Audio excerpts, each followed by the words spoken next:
خلاص بقى كفايه بقى، امشي امشي.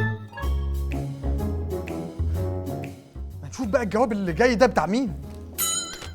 افضل الزق طول اليوم.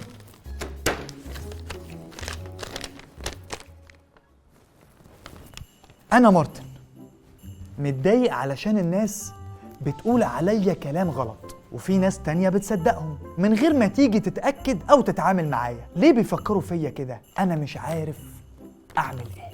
أنا بقى أعمل إيه؟ أنا عرفت مين ممكن يساعدنا في ده.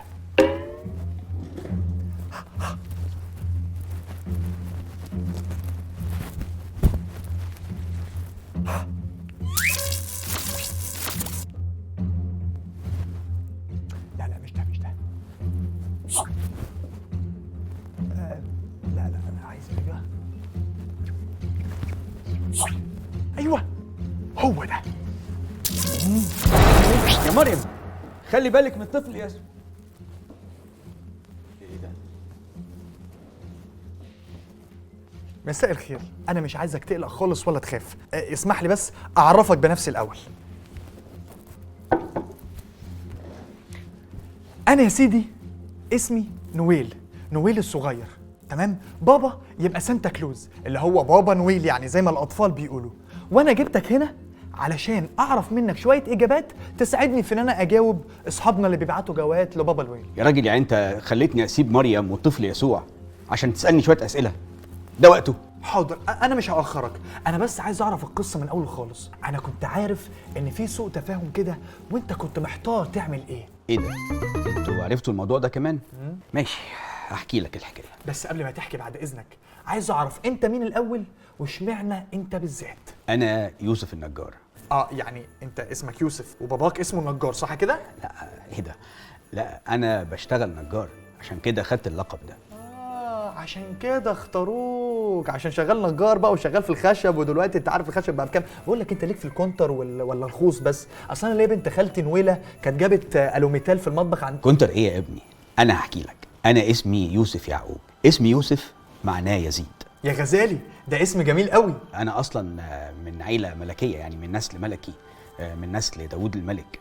بس كنا عايشين يعني عيشه بسيطه، وانا كنت انشغلت بقى في النجاره وكده. وبعد كده الوقت عدى وكبرت وما كنتش اتجوزت. وبعدين كان في بنت جميله قوي اسمها مريم. دي كانت عايشه في الهيكل، ولما ابتدت تكبر اجتمع الشيوخ وقالوا احنا لازم نشوف حل في مريم. هتقعد فين؟ فقلنا نعمل قرعه ونشوف ربنا رايه ايه. وفضلنا طول الليل نصلي عشان نعرف راي ربنا. الصبح كل واحد فينا ساب عصايته، وبعدين في حمامه جت وقفت على عصايه، وكمان جت وقفت عليا، فعرفنا ان هو ده اختيار ربنا. يا غزالي يا سلام. طب وبعدين كمل. وخطبتها وجت معايا البيت. لكن طبعا ما لمستهاش.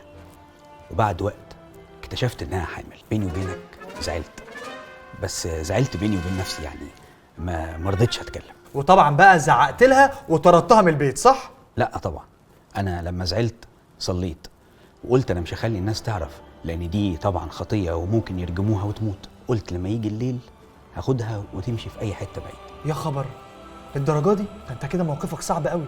ده انت حتى ما واجهتهاش. انا كنت حزين قوي. دخلت نمت بالبساطه دي؟ بصراحه انا نمت، بس نمت زعلان.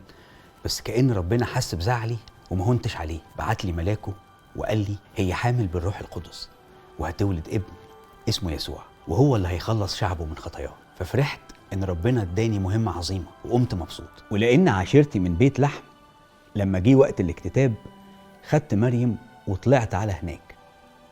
ولما وصلنا بيت لحم حست بقى انها محتاجه تولد. قعدنا ندور على مكان تولد فيه، ما لقيناش غير المزود. بس طبعا بقى كان في ملايكه ورعاه ومجوس، ودي حكايه بقى كبيره هبقى احكيها لك مره تانية. لا بعد اذنك يا استاذ يوسف النجار، احكيها لي بس انا عايز اسمعها. انا تعبت بقى وكبير. طب خلاص ماشي خلاص. ماشي. شكرا جدا يا استاذ يوسف، انت ساعدتني جدا في ان انا اجاوب على سؤال صاحبنا. عايز ترجع دلوقتي؟ يا ريت. استاذنك بس هرجع انا كمان. تمام؟ اتفضل. وهقول كلمه السر وترجع على طول. يلا. تعرفش دي بتعمل ايه دي؟ ها جاهز؟ جاهز. استأذنك قول ميري ميري كريسماس. ياه، كانت قصة حلوة قوي من أستاذ يوسف النجار. لما أرد بقى على صاحبي مارتن. عزيزي مارتن، الله معاك ومش هيسيب حد ياخد عنك فكرة غلط، وبرضه مش هيسيبك مظلوم. المهم إنك تكمل في طريق ربنا مهما الناس قالت عليك كلام غلط، واستناه، هو هيدافع عنك ويظهر الحق بطريقته. المهم إنك تفضل واثق فيه. صديقك نويل. مارتن هيفرح قوي بالجواب ده. حقيقي شكرا يا يوسف النجار. لما اروح بقى لدي لولو عشان توديه لمارتن، اشوفها بتعمل ايه. لولو، يا لولو. البشارة بتقول يا مارتن: هوذا العذراء تحبل وتلد ابنا ويدعون اسمه عمانوئيل الذي تفسيره الله معنا.